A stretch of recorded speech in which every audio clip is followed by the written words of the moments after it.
Inilah debat terbuka kandidat Gubernur dan Wakil Gubernur DKI Jakarta 2017. Kita boleh tepuk tangan di awal segmen. Ini adalah segmen ketiga. Dan di segmen ketiga ini, para paslon akan menjawab pertanyaan yang sudah disusun oleh tim panelis terkait dengan pelayanan publik. Dan seperti segmen sebelumnya, masing-masing paslon akan saling menanggapi. Kesempatan pertama diberikan kepada paslon 3. Pertanyaan untuk paslon 3, dalam program kerja paslon 3 disebutkan penanggulangan masalah Jakarta yang menahun, diantaranya kemacetan.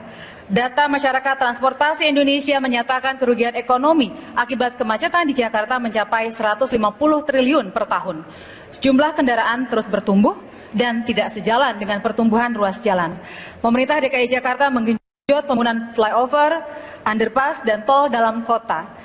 Tetapi di sisi lain, jika jalan terus dibangun, akan meningkatkan insentif untuk pertumbuhan kepemilikan kendaraan pribadi. Bagaimana strategi paslon 3 terkait pembangunan jalan dan penanganan kemacetan di Jakarta? Waktu 2 menit untuk menjawab dimulai ketika Anda berbicara. Silakan.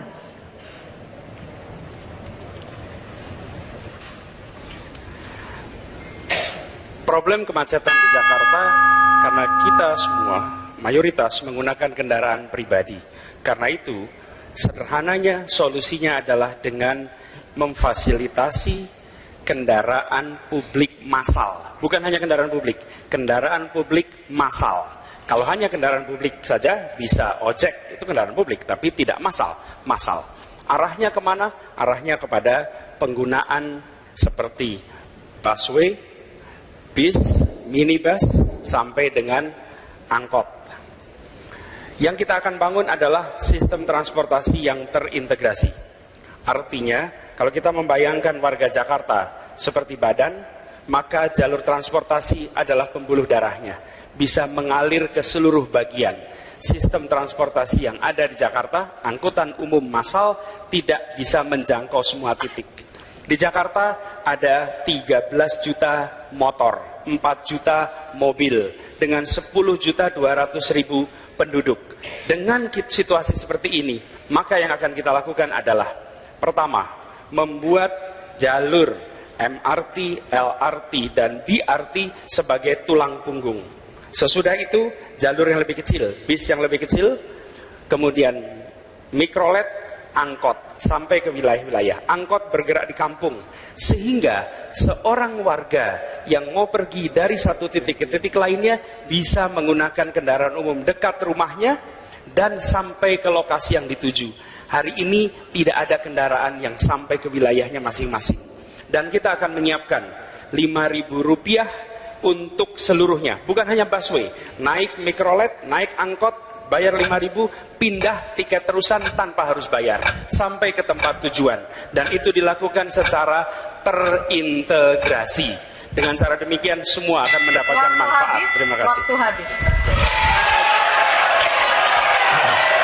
Kita lanjutkan.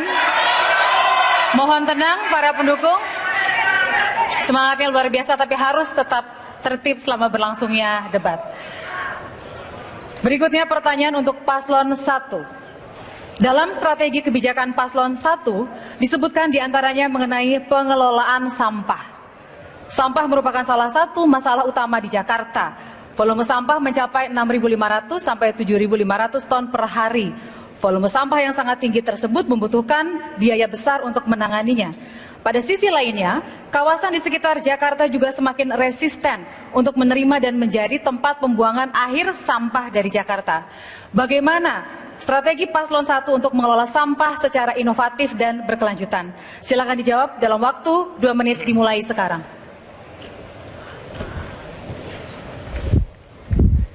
Bicara soal sampah. Sekali lagi bicara soal sampah. Kita punya Undang-Undang Nomor 8 tentang pengelolaan sampah.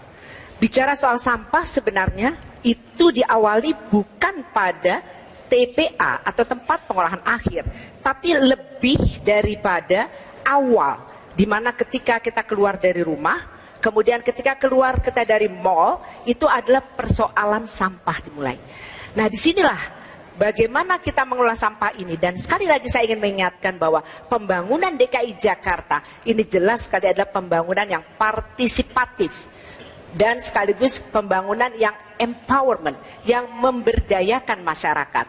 Di sini bukan hanya pemerintah yang harus mengelola sampah, tetapi kita mengikut sertakan partisipasi, bukan saja pemerintah sekali lagi, tetapi juga adalah produsen sampah. Siapa itu? Ini perusahaan-perusahaan yang memproduksi sampah itu. Sekaligus juga kita mengikut sertakan masyarakat.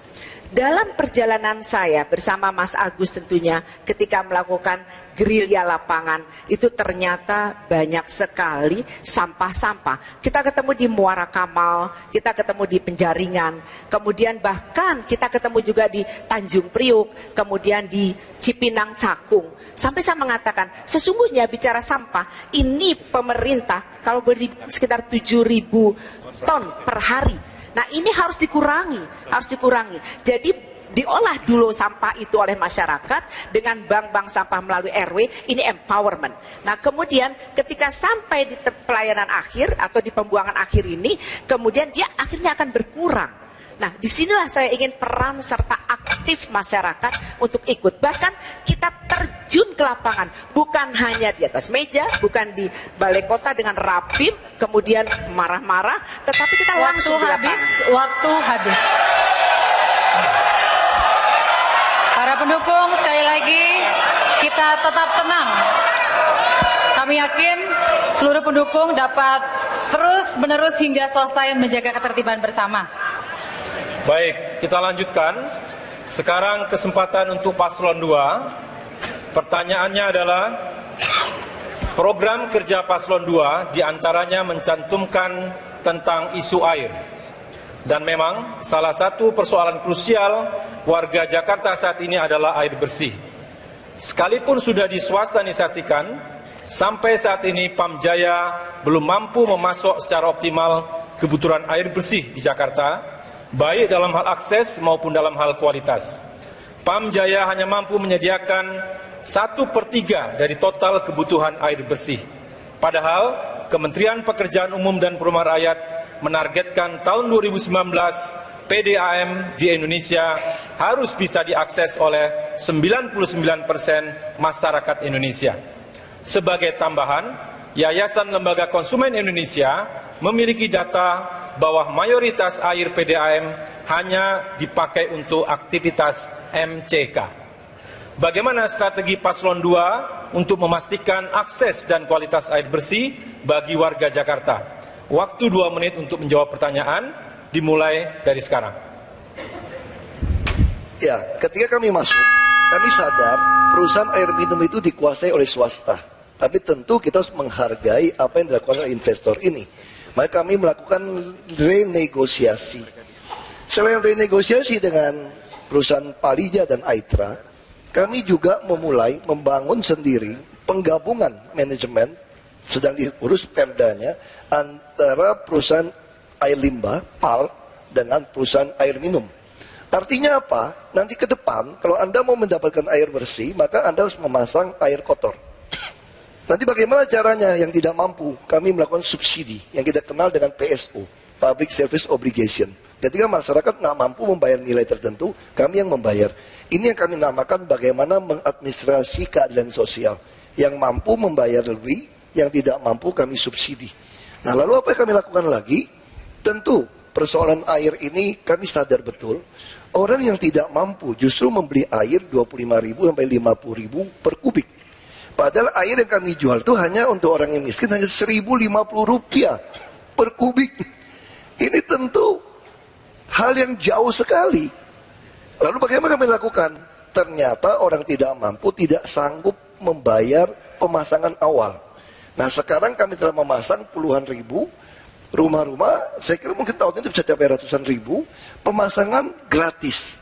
Karena bagi orang yang tidak mampu, yang penting jangan bayar uang mukanya yang berat. Nah kalau sehari-harinya kami kenakan 7.000 per kubik, bayar. Yang penting jangan bayar 1 juta, 1,8 juta untuk pemasangannya. Nah program ini yang sedang kami kerjakan, PAL telah di-manage oleh orang-orang dari PAM. Kami yakin PU juga bekerja dengan baik, kita lagi kerjakan pengolahan air limbahnya, maka capai target akan tercapai. Terima kasih. Hadirin dan pemirsa, semua paslon sudah mendapatkan pertanyaan dan sudah menjawab pertanyaan yang disusun oleh tim panelis. Sekarang kita akan mempersilakan paslon 3 untuk menanggapi jawaban paslon 1 dan 2. Waktu Anda 2 menit 30 detik dimulai ketika Anda berbicara, dimulai sekarang.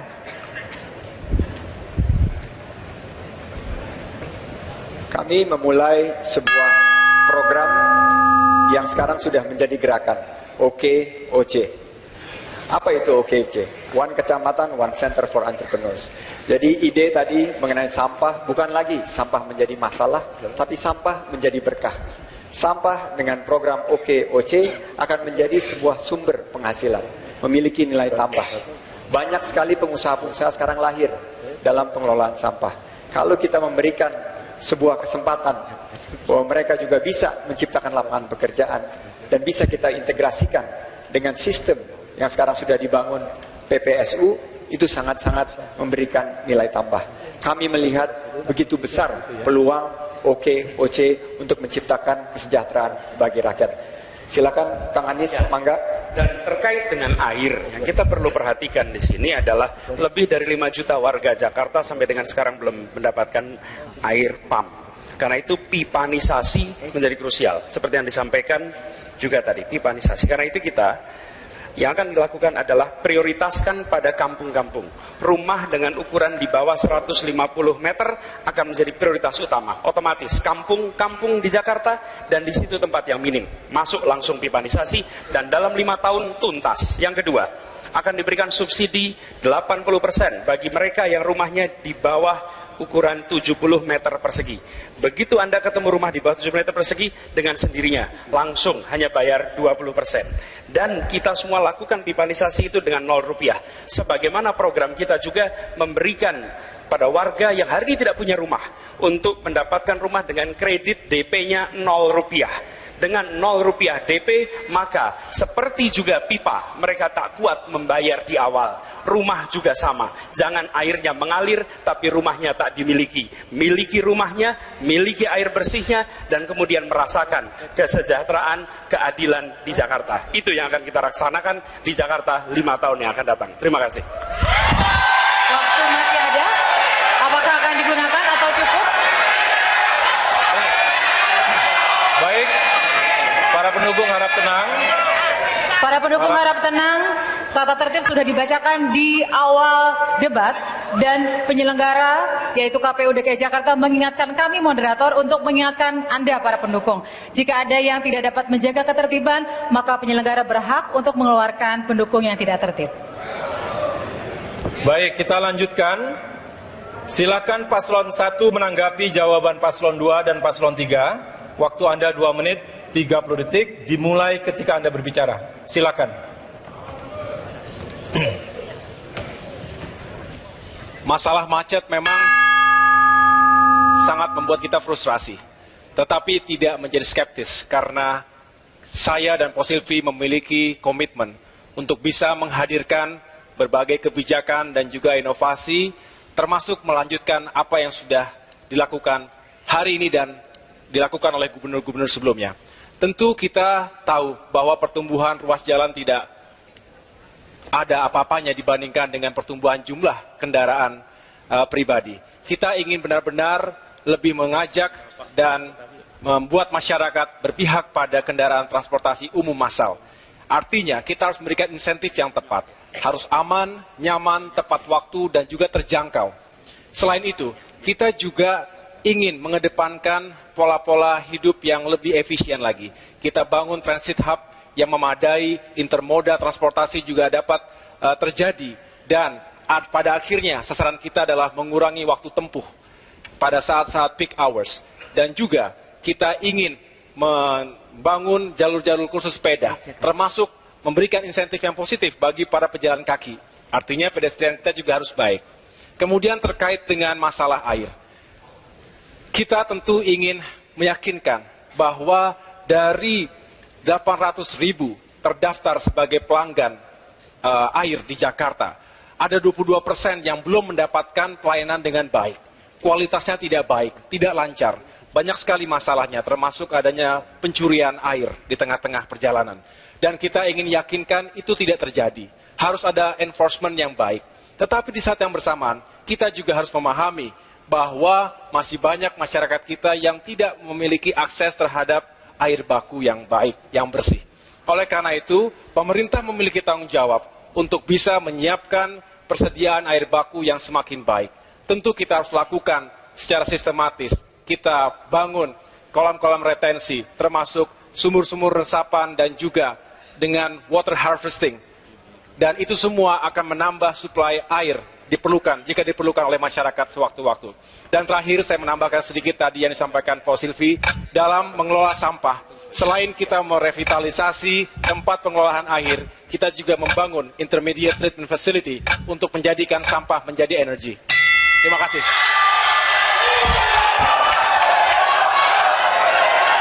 Terima kasih. Terima kasih, semangatnya kita tenang. Sekali lagi kami mengingatkan sebagai moderator, pesan dari penyelenggara KPU Provinsi DKI Jakarta, jika ada pendukung yang tidak dapat menjaga ketertiban selama berlangsungnya debat, maka penyelenggara berhak mengeluarkan yang bersangkutan dari ruangan debat. Jelas? Baik, kita lanjutkan.